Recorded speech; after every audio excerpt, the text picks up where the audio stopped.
Chalakudy railway സ്റ്റേഷന് സമീപം സർക്കാർ സ്ഥലത്തുള്ള ബീവറേജസ് കോർപ്പറേഷന്റെ മദ്യസംഭരണ ഗോഡൌൺ 5 കിലോമീറ്റർ അകലെയുള്ള കൊമ്പിടിഞ്ഞാമാക്കലിലേക്ക് മാറ്റി സ്ഥാപിക്കാനാണ് നീക്കം.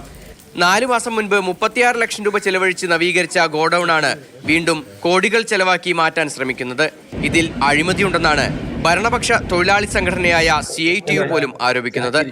23,400 സ്ക്വയർ ഫീറ്റ് വിസ്തീർണമുള്ള ഗോഡൌണിന് സൗകര്യം പോരെന്നാണ് ഉന്നത ഉദ്യോഗസ്ഥരുടെ വാദം. എന്നാൽ ആകെയുള്ള സ്ഥലത്തിന്റെ 70% മാത്രമാണ് ഇപ്പോൾ ഉപയോഗിക്കുന്നതെന്നാണ് തൊഴിലാളികൾ പറയുന്നത്. ഇതിന് ബലമായ സംശയം ഞങ്ങൾക്ക് ഉദ്യോഗസ്ഥന്മാരും ഇതിന്റെ മേലുള്ള ആൾക്കാരും ഇതില് കൈക്കൂലി മേടിക്കാൻ കൈക്കൂലി മേടിച്ചിട്ടുണ്ടെന്ന് തന്നെ പറയാം. ഇത് വേണമെങ്കിൽ സംസ്ഥാന സർക്കാർ പൊതുമേഖലാ സ്ഥാപനങ്ങളെ സംരക്ഷിക്കും, അതുപോലെ തന്നെ തൊഴിലാളികളെ സംരക്ഷിക്കുക എന്ന് പറഞ്ഞിട്ട് എല്ലാ പൊതുമേഖലാ സ്ഥാപനങ്ങളും സ്വകാര്യ വ്യക്തികൾക്ക് വിറ്റ് തുലയ്ക്കാനുള്ള ഈ നീക്കം ഉപേക്ഷിക്കണമെന്നാണ് ഞങ്ങൾക്ക് പറയാനുള്ളത്. വിഷയം എക്സൈസ് മന്ത്രി MB രാജേഷിന്റെ ശ്രദ്ധയിൽപ്പെടുത്താൻ CITU INTUC യൂണിയൻ ഭാരവാഹികൾ 8 തവണ തിരുവനന്തപുരത്തേക്ക് പോയി. എന്നാൽ മന്ത്രിയെ കാണാൻ പോലും അനുമതി ലഭിച്ചില്ല. നിലവിൽ 4,68,000 രൂപ മാസവാടക ഇനത്തിൽ കൃഷിവകുപ്പിന് ലഭിക്കുന്നുണ്ട്.